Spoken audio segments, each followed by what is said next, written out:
ચાલો સરસ મજાનું ફૂલ બનાવો બધા. અદબ. ચાલો આજે શું છે કોને ખબર છે? શું?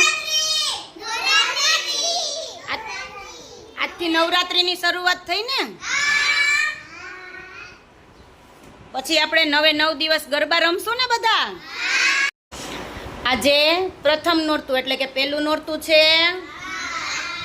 આજે શૈલપુત્રી દેવીની પૂજા થાય. કોની થાય? તો આપણે તે શ્લોક બોલશું. ચાલો બધાના 2 હાથ જોડેલા, આંખ બંધ. યા દેવી સર્વભૂતેષુ શૈલપુત્રી રૂપેણ સંસ્થિતાં નમસ્તસ્યે નમસ્તસ્યે નમસ્તસ્યે નમો નમઃ. ચાલો અદબ.